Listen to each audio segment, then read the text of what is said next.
And then it's my pleasure to introduce the Los Alamos County Community Development Department. I think you all know most of these guys. It's my pleasure to introduce Paul Andrus, who is the department director. Of course, Michael Ariano, everybody knows, the chief building official. And Ryan Foster, the principal planner, who's relatively newer. So welcome, all of you folks. And I will let you take it away. Let me just get, oh, we're all set. Thank you, Bob. And welcome. Thank you for having us. Good morning. Thank You. I just have a couple of opening thoughts here for our department. Do you know, is this working now? It doesn't sound like it. Tap I'm it. trying to. That's on the note. So, yeah, the Community Development Department, as many of you know, has four basic components. Building permitting and inspections, plan review under Michael, and code enforcement under Michael. We have planning with Ryan, who's been with us for 2 months now. 3 months. 9 months. And then we have a housing component as well. The funny piece that I wanted to share with you is that I've hired both of these guys, and each time when I was recruiting them, I told them, because they were coming from much larger communities, there was their responsibilities in their previous job were pretty intense. They had a lot of development going on. And I told them both that their workloads would be manageable. They'll be able to see things in front of them as they come up and lean in a little bit. Yeah, lean in. I thought this was new technology. New technology, just lean in. So I told them about that, and that to try and give them a sense of what they were coming into. Well, from pretty much day one for each of them, they both have said that I lied to them. So Michael's he'll go over his processes, but it's been, it's always an interesting day in the building permitting world.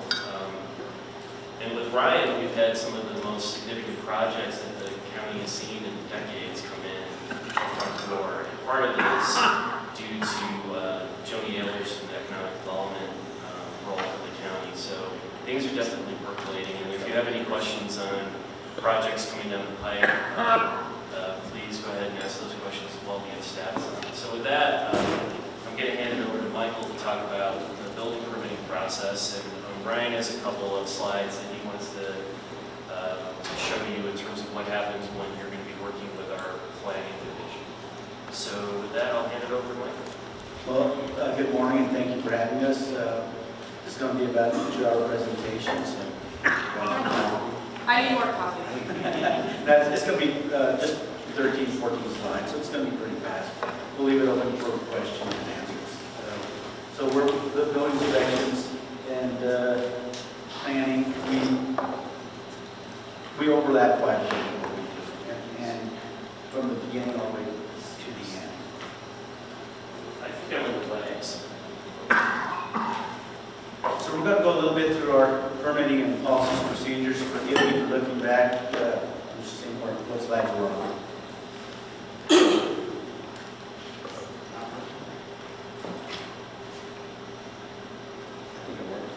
Thank you.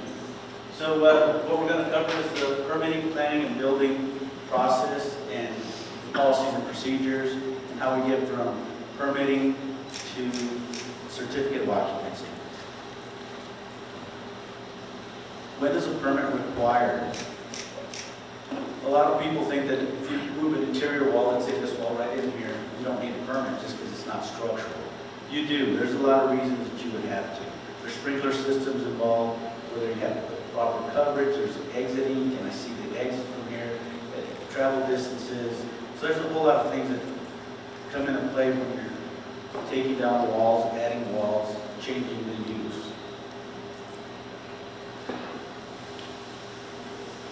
So right here's the permitting process. This is what it takes to get your permit in for review and through the process for people to go ahead and do a plan review.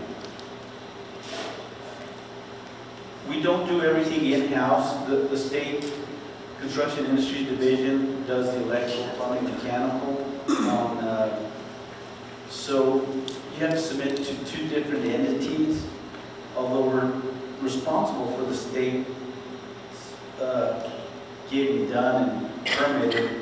It goes through them and through us. So we kind of work together with the state. It can be a little confusing to business owners and homeowners on the requirements. So we recommend people come in and talk to us and let them know what has to happen. So these are the codes that we're under. The county has adopted it under Chapter 10 by reference, the codes, but we're still required to enforce the state codes. The state codes adopts minimum requirements. We can make them more stringent, but we can't make them less stringent than the state already has adopted. So these are the codes that we will enforce right here. So you'll see there's several of them, to include the fire code, the WUI code.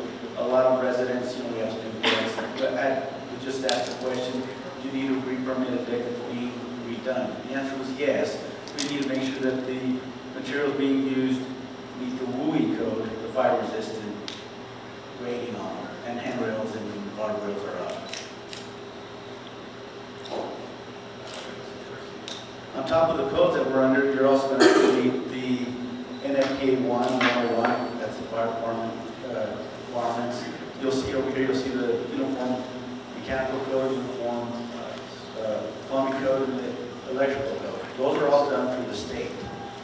Eventually, I hope to be able to do that in-house to provide better customer service. Right now, I believe they come up once or twice a week, but that's about it.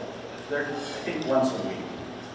So we are trying to get that in-house. It's just hard to find people that are qualified to bring them up. So this is a plan review process.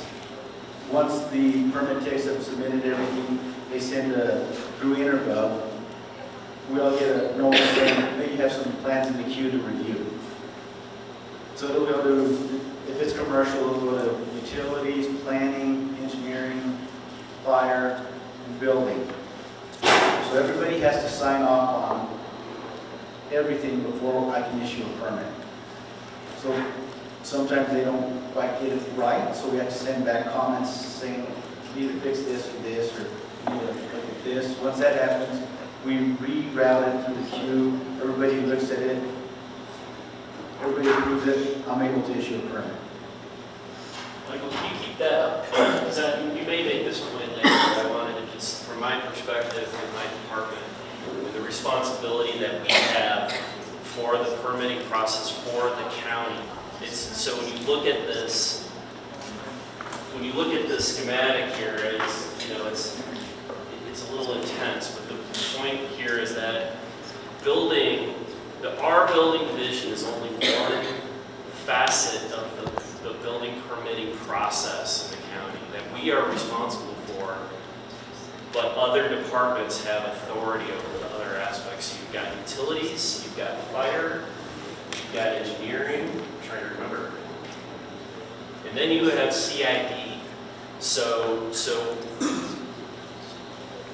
when you hear the discussion about the county's permitting process and the focus on the community development department, you should know that we're responsible for it, and we take a lot of the brunt of the feedback, but we're not necessarily in control, nor do we have authority over pretty much the majority of the permit review. Although, Michael, since he's come in, has instituted, I would say, about 40 process improvements, almost within the first few months that he was here. One of which is that if those permits, and you can talk more about how we've reduced the number of days. If there's a permit that comes in, it doesn't require the other departments, we can do those things over the counter. And that, before Michael, we weren't doing it.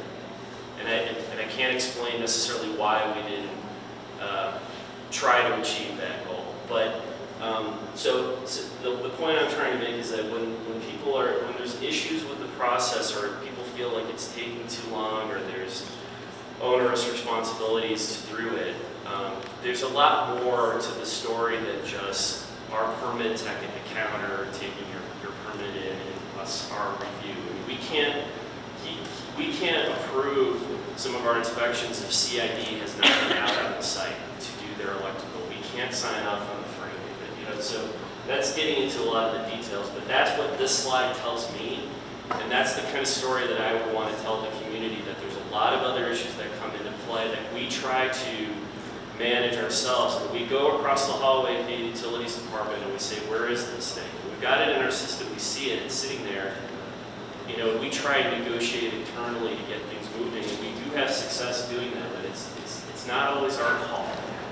So I wanted to make that point. Thank you, Paul. I don't know if you're going to get there or not. That's a valid point. When they say the permitting department held it up, unfortunately, it is me holding it up, but it's other departments or other areas that haven't approved it, so I can't release it till I get it. It doesn't mean I'm not calling them, asking them to get it through the system. I hold a weekly staff meeting. We run reports where are we on certain projects. I'm just holding it up. What can we do to get that through faster? So that's kind of an internal struggle that I deal with. But we try our best to get it out as soon as we can. We've gone from 30 days for commercial permit for review to 5 days. We've gone from 15 for residential to 3 days. And now we're going over the counter. So we've tried to speed up the process, but still do a quality job on the review, so you're not having to make changes out in the field that are possible. It's easier to make changes by paper, pen, or AutoCAD than it is to do it out in the field.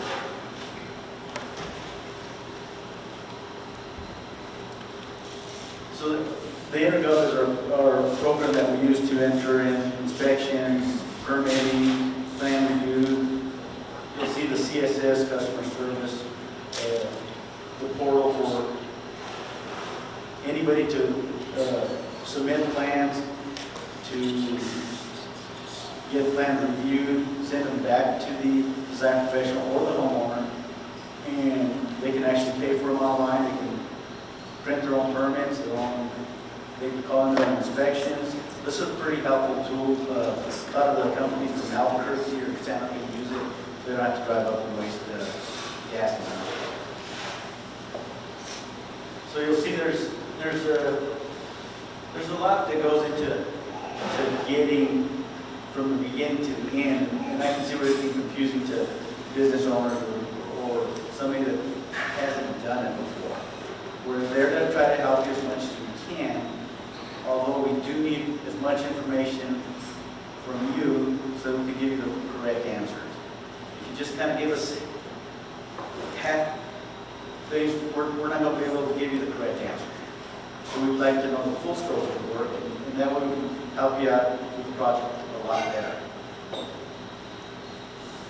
So inspections, these are just a rough thing of what we do. Obviously, every project is going to have its own uniqueness to it and require different things.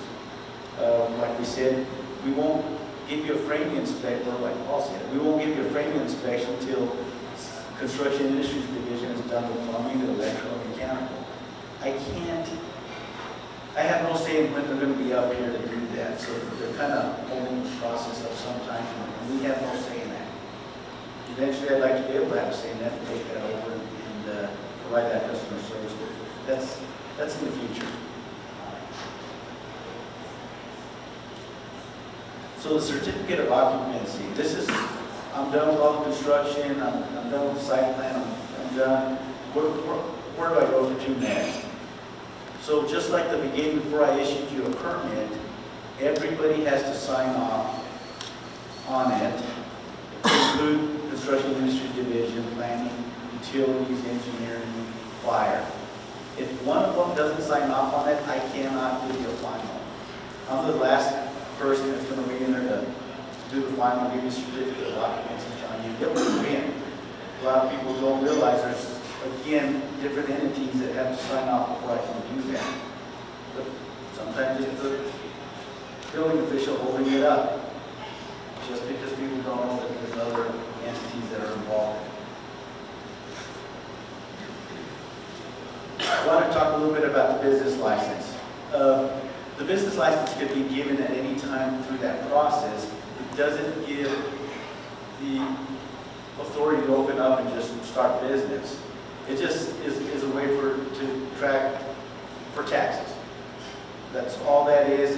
And on there, I kind of highlighted what it says on the business license. It doesn't give you the authority to open up without all this other stuff happening.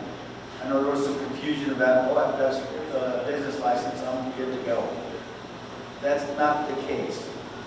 The business license does get reviewed by building, planning, and fire, typically, is the use allowed. And Ryan will talk about that in just a little bit. So there are some things when you go into a new area, whether or not it's zone property, whether or not it meets the building requirements. There's a lot to this, so we recommend that people get a design professional when they're starting off. They do know the codes, or they're supposed to know the codes. I'm going to hand it off to Ryan, and we'll answer questions. Thank you. I just have a brief overview of planning and our processes. I only have 3 or 4 slides. And I want to start out by talking about the 2 major tools we have to plan for and regulate land use. And that's the comp plan and the development code. And so really these 2 tools in planning should really be working together, but each one kind of does a specific type of function. And so the comprehensive plan, which ours was last updated in 2016, so it's actually relatively new for a comprehensive plan, is about long-range planning. It's usually a 20-plus year time frame, and this is about big picture. It's the vision, it's the goal, it's the kind of the 10,000-foot level of where the community would like to go over a very long time period. So we're often referencing that to see if certain types of applications are being consistent with these long-term goals. So we use this on a very regular basis, even though we only we might update it every 10-plus years. The other major tool is the development code, and I underline implementation because that's really what it's about. It's about implementing the comprehensive plan, and it's about this is kind of the regulation side. It's what can be done today. Like how can you move a project forward? How can you utilize land use? And this is the details on the regulations of how a project can occur. And so I wanted to talk about just kind of these common inquiries we get. I kind of focus more on the business community, the types of things that, as far as I've seen in the past 3 months, that we've gotten inquiries about specific types of applications or projects. So things like allowed uses, that sits in the development code, and that's about zoning. And I think a lot of folks here are probably quite familiar with zoning. But in our code, there's a list, and it's a very long table that identifies all the different types of zones we have and what kind of land uses can occur in those zoning districts. Change of use. Perhaps there's a property that you want to see that there's a current use on it. You want to see what else is available. Again, to reference the index in the development code to see what is the range of uses that could be allowed within that type of zoning district. The other thing is, and we'll talk about it a little bit later, is there's a potential to rezone, that perhaps what you're looking to do on that particular parcel just can't be done with the current zoning, and you can look at an application to rezone a property. Signage, especially for businesses, that's one we hear a lot about, and so that does sit in the development code. Sign codes with the traditional type of code is often a little onerous and sometimes difficult to utilize, but we're here to help process those types of applications, and I'll talk about that a little bit later in my presentation.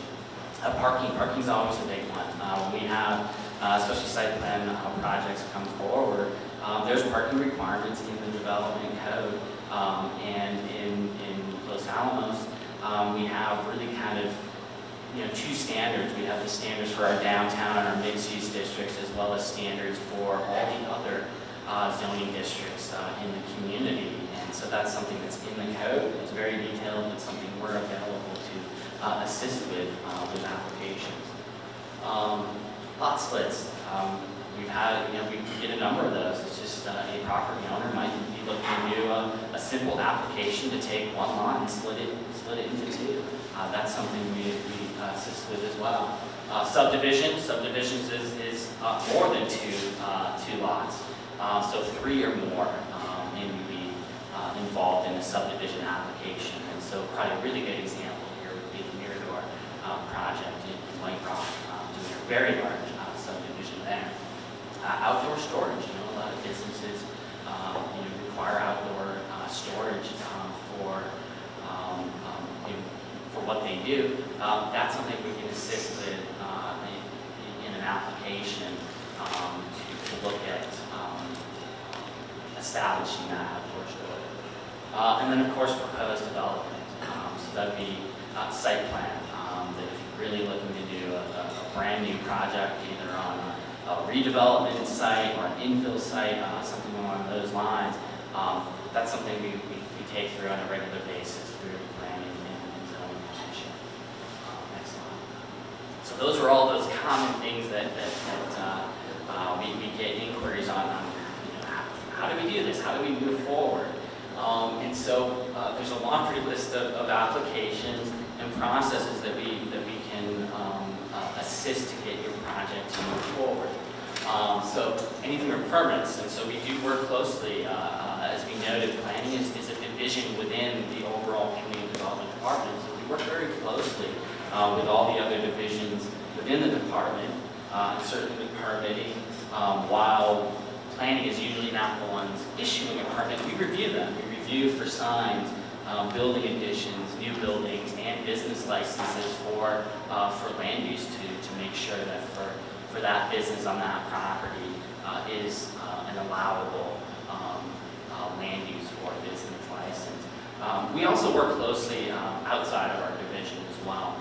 And so that's a big role that we have with what we call the interdepartmental review committees. And when these applications come in, we're reaching out to all the departments within the county to bring in all these subject matter experts from public works and utilities and fire and so on to be able to review, weigh in, and provide comments on these applications. Site plan, as I noted earlier, that's really about a proposed development project. That's an application we process on a regular basis. Site plan amendment, and you'll notice there's under 5,000 square feet, over 5,000 square feet. The approvals are different based on the size of the amendment. A minor one is under 5,000 square feet or under 20% of the primary building on the property. That can be done administratively. That's something that can be, that often can approve that. The code, if it's over 5,000 square feet or over 20% of the primary building on the property, it does require to go to planning and zoning. And that's something I want to talk about with a lot of these. You'll see whether it's administrative, requires council approval, requires P&Z approval, that these applications have a different approval process and hearing process associated with them. Special use permit, that's the code saying that there's a certain type of use in the community.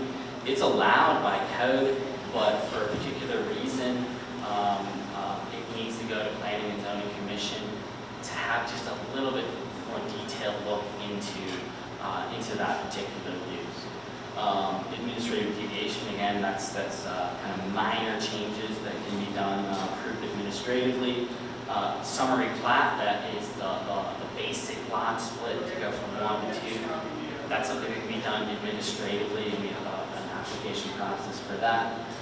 Temporary use permit, those are also done administratively, and so those would be, if I remember correctly, it's under 30 days for a particular use. So whether it's I don't know, a fair, a festival, or something along those lines, that's an application that can come through the planning division. Subdivision I mentioned earlier, that's about more than 2 lots of 3+ lots that we process an application for that. And that, generally speaking, if it's a residential subdivision, that is something that wouldn't require a site plan. So it's just a subdivision is enough to go through planning and zoning and then to be able to build your project, your residential project. Waivers are what I consider as a kind of a safety valve, in that the code, we have a traditional Euclidean zoning code that, generally speaking, how they're created is to be kind of restricted. And so waivers are built into the code, they're a part of the code, there's an application process for it. And what it allows is that it allows an applicant for their project to put forth a waiver on their project. We see this a lot with site plans. And the waiver just gives a little bit of wiggle room on a project to allow that to be considered to move forward. And that's something really important that I'm finding in Los Alamos, is that a lot of the projects that I've seen thus far, and I think we're likely to see down the road, are really infill and redevelopment. And then you throw in the topography as a constraint in the community, and a really rigid, traditional zoning code can make projects difficult to move forward. So this is built in to the code for a reason. Text amendment. So this is one of those, actually the next 3 all require planning and zoning commission hearings. They provide a recommendation. The approval is by council hearing for these next 3. So a code amendment, text amendment, that's about updating our code. Is there something that we need to adjust to make the code just plain work better for the community? The comprehensive plan, as we noted, last updated in 2016. Generally speaking, community can update that every 5, 10 plus years. Sometimes there might even be minor changes to the comp plan if there's really a compelling reason to do so. And then of course rezoning. Rezoning is right now that particular parcel is in a district that property owner is looking to do something entirely different. And so that's really why that requires a P&Z hearing for recommendation and then the council approval, because it's basically saying that property owner is looking to do something that's a departure from what's allowed currently. So there's a little more kind of rigorous review of rezonings. And I think that might be what it next slide. So here's our contact information. What I really wanted to pass along here is just to give that brief overview of our processes, and then just pass along that our staff is available to talk about your projects and your applications, and to clarify things about the code. Our code can be quite complicated and sometimes difficult to work with, even for staff. And so what we really encourage and that we do on a regular basis, we call preliminary meetings. If you just have a project that just want to come in and talk about it, maybe you just have some ideas or concepts, or you want to figure out what that process is, just send us an email, give us a call. We'll set up a meeting in person. We do conference calls. Really, we're here to assist you with your projects and with your application. And then we'll meet multiple times. We'll meet what we call pre-application meetings. Before you even submit an application, we'd love to sit down and we bring in some of the key IDRC members. So whether that's utilities or public works or building or fire or so on, what might be relevant to your project, we'll get those folks in the room to weigh in and comment on your project before you even submit it, before you really start moving forward to take that project to a hearing process or an administrative process. So I just really want to make that clear that that we're available to talk to them on the process. So just another comment. I didn't say this before, but we're required by the state to do whatever they've adopted. If I don't follow their stuff, they'll pull my certification. So we all have to be certified through the state, and we have to follow their codes also, or else our certification gets yanked, and we no longer we just recently went through accreditation, from international accreditation. We went through our policies, our procedures, we updated our handouts, we put stuff on the web. So we're trying to stay with the current trends and stay up to quality for you, our customers. Yeah, just one last comment on that, if you mind. We're the first, this is the first building division in the state to receive the ICC accreditation.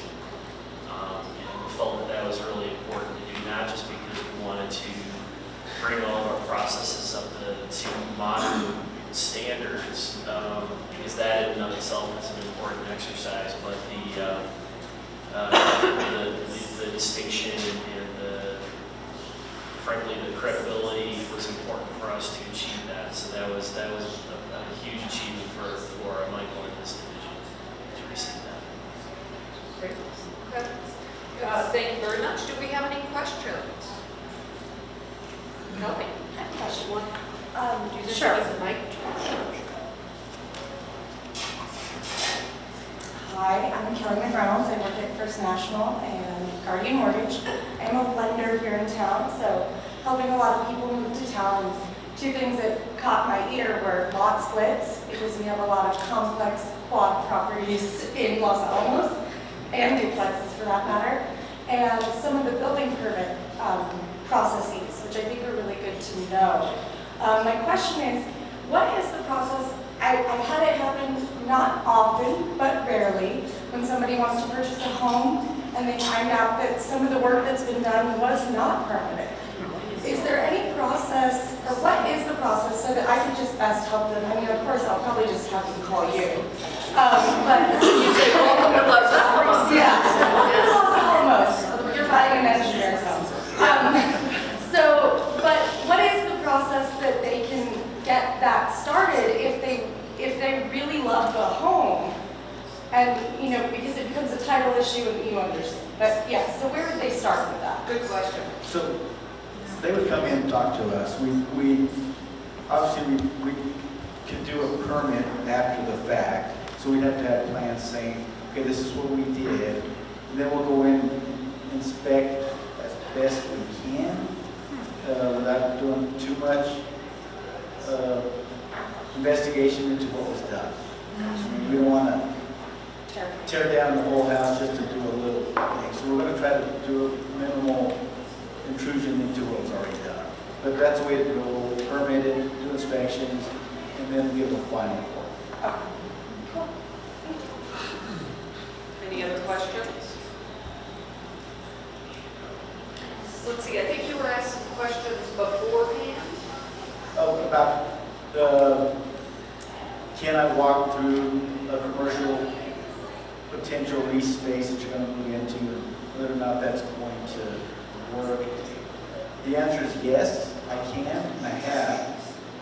The only caveat there is I can't design it for you, because the design professionals in the community and elsewhere don't really care for me to do that, and that's not my job to do. So there's kind of a fine line that I have to stay out of designing it. I can give some recommendations without stepping over in the design professional's product. Can I just state the philosophical part? That's kind of my job, I guess. Sure. Because we do have to, we're a smaller community, and, since I've been in town, in the councils that we work with, the expectation is that we will be available to the community, the business community, the community at large, to provide technical assistance and support as needed. The conflict there is partly what Michael mentioned, is that he's the building official. Technically, he is the party to review and enforce the applicable laws for health and safety. So we have to tread lightly when we're playing the technical assistance role in this town, which I firmly believe in, that from a philosophical standpoint, we need to be available both on the planning side and on the building side to help, because these are, you can see that these are can be technical, highly technical, and intimidating issues. You just, there's that fine line though, when you do a walkthrough or meet with someone informally and they say, hey, can I do this?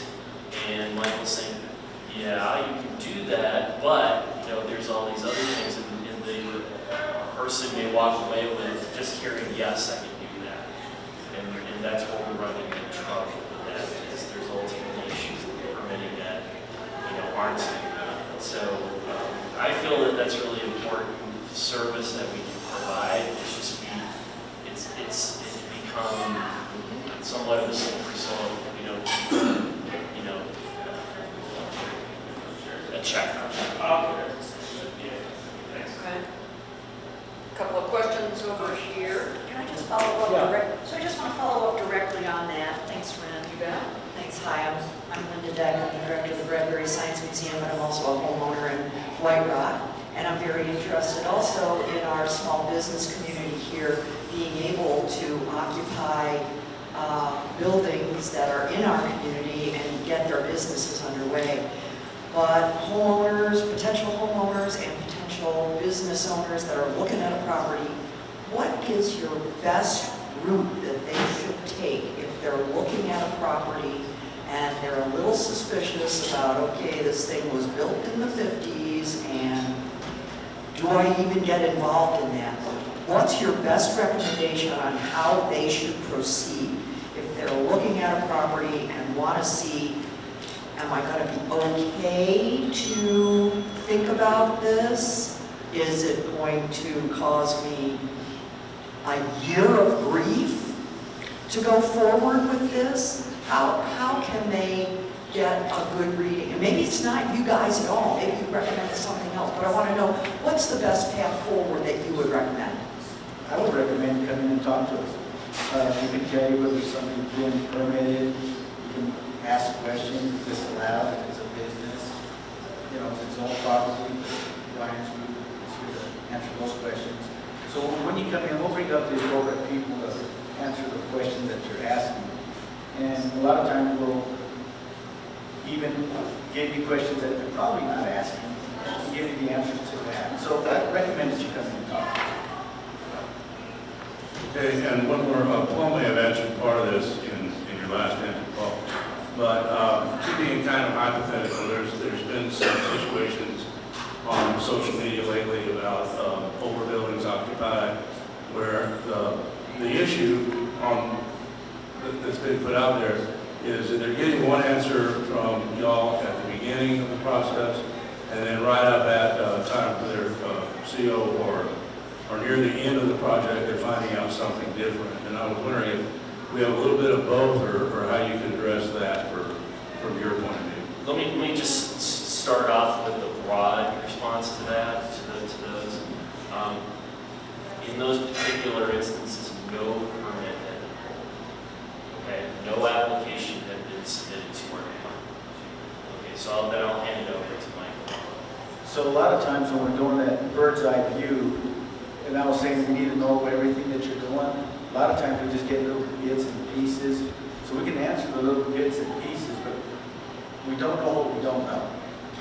We can't answer things that we don't know what you're going to be doing in there. So if you just come to us and say, I'm just doing this, we're going to answer just that, not knowing the full scope of work. That's why I was stated earlier, we need to know what you're wanting to do, the full picture, so we can give you the appropriate answers. Because if you just give me a little section, I want to do something in that back room over there, in fact, I'm in the whole building, I'm only going to give you the answers to that back room. And then when it comes out later that you've done all this other stuff, well, I didn't know, and there's going to be probably some requirements in this other area. Part of the challenge from the small business perspective is this, in the commercial realm, is that the code requires certain things to be handled by a licensed architect or design professional or engineer, and a licensed GB98 contractor. Those are daunting, particularly if you're an entrepreneurial spirit and you've been doing things on your own, or you're a new business person and you don't know a lot of these things.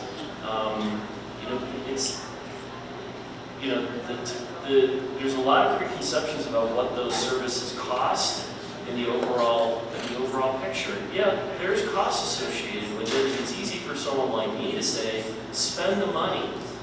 But in fact, it's not really us telling them to spend the money. It's the code that says it has to be stamped by, and then Michael can take those plans if they've been stamped. In certain circumstances, that's all he's looking for, is stamp, because that's what's required under the state and international building code. So that's when people come into our department early on, and they are organized in a manner and get to the point where they can understand what's in front of them, what those needs are. That's when it works. When they're ready to go forward, they got their business license, which says specifically on that does not preclude you from any other laws or codes, and they want to just open up the next day. That's where we run into trouble. And they're concerned about the cost of the permit, which is, I've been asking my staff, how much on that project would the permit have cost had they come in? And it's negligible in terms of the entire cost of what they're doing. But I think it's a preconception that maybe they're operating on, and perhaps permitting in general is so it's scary, so they don't want to even try. Anyway, that's kind of what we deal with on a daily basis. Michael, and by the way, Michael has an appointment that he needs to go to. I have a few other statements to add. And I do, and I apologize. The meeting was happening, then it didn't, and I double booked with another person that needs some help for me to do the walkthrough. But I have David that I'm going to bring up here to answer any questions. He's our commercial inspector, so come on up, David. So, and thank you for having me, and I appreciate it. So David can answer any questions that I was going to. Great, thank you. All right, any other questions? Is it appropriate to answer John's question from earlier about the signage for DP Road? Yeah, and actually there's a couple of folks in there that might add to what we're trying to achieve with that. I might put Patrick on the spot, but I think we had an outreach plan for the businesses on DP Road with the construction, and there was another phase to that. The signage, though, is something that we did discuss and said that we would put in place from the county's perspective. So, John, I don't have an answer in terms of what the status is on that, but I can follow up and figure out what the plan is and what the next step is going to be. So, Patrick, did you have anything to add with the outreach to plan? No, so we've so our Main Street program engaged a construction mitigation specialist out of Texas. When was it? It was January, February, I believe. They came in, saw an overview of the construction project, presented a report to us on various mitigation techniques. So we've been in contact, both myself, Ren through the Chamber, Lauren McDaniel through Main Street, have been in communication with county staff, with Julie Haber at the Public Information Office. And we just had a meeting a couple days ago about when the construction moves on into a kind of an even more difficult phase, how can we respond to that? How can we help small businesses out, especially on DP Road? I believe we have a list of contact information for business owners, so if there is some type of unanticipated event, a water line is cut accidentally, something like that, water service is shut off, hopefully we can reach out very quickly and notify everyone that that's happening and kind of give the status of that. But we are discussing some outreach type of events and how can we let people know that I guess you can still go down DP Road and there are businesses down there and you should still go and patronize those businesses. Randy, you want to add anything, or? No, I think reminding people, like I did just when we started, please make sure you're still making a point of frequenting these businesses during this difficult process is valuable. I think, as John mentioned, the signage is important. No, wait. Paul, this has nothing to do with code or whatever.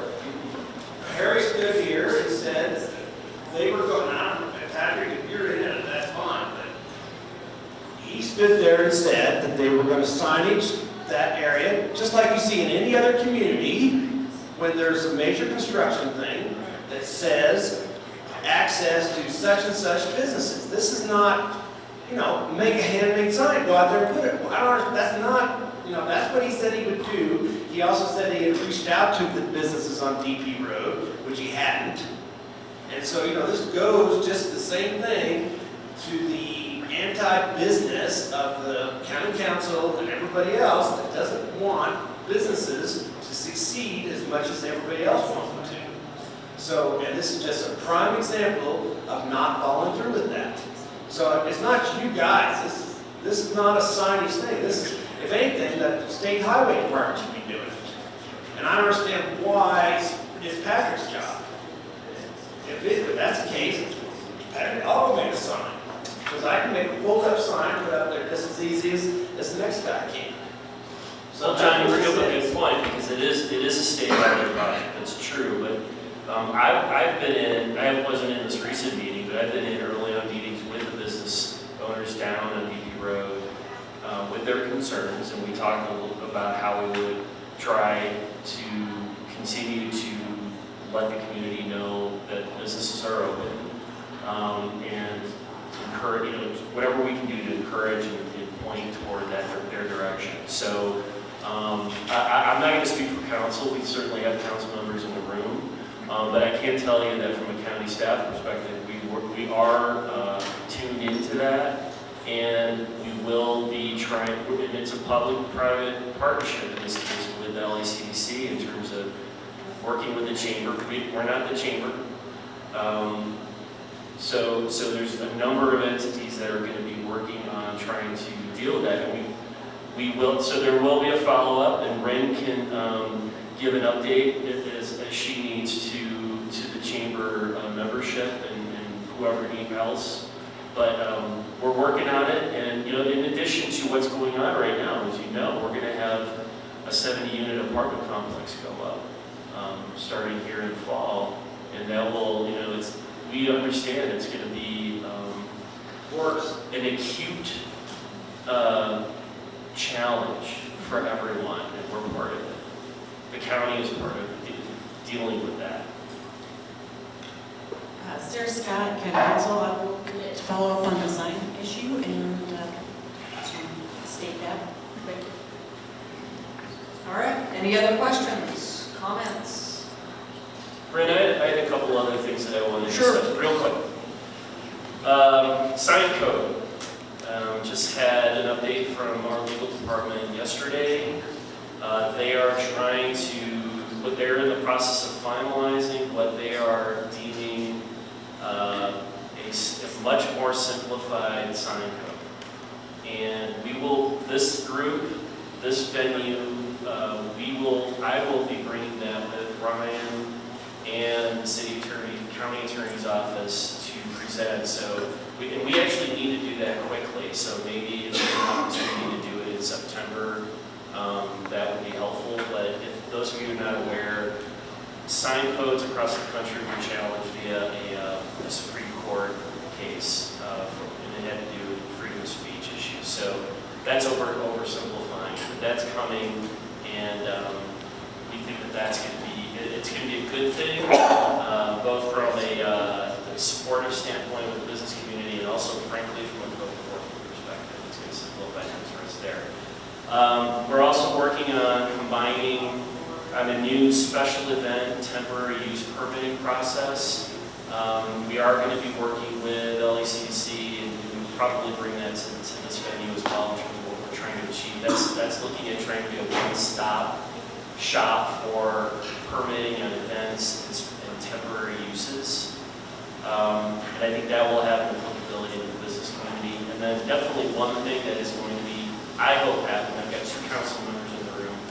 I really want to push for an overhaul of our development code, chapter 16, which is what Ryan, he's looking at me like, because this is this is even more intensive than a comprehensive plan update. And that's looking at form-based code.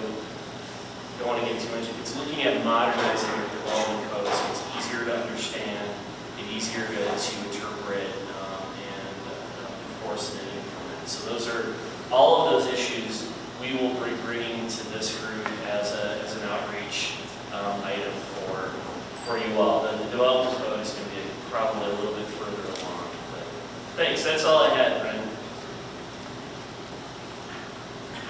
All right, everybody, I want to say thank you again to UNMLA for making this work for us in this wonderful space this month.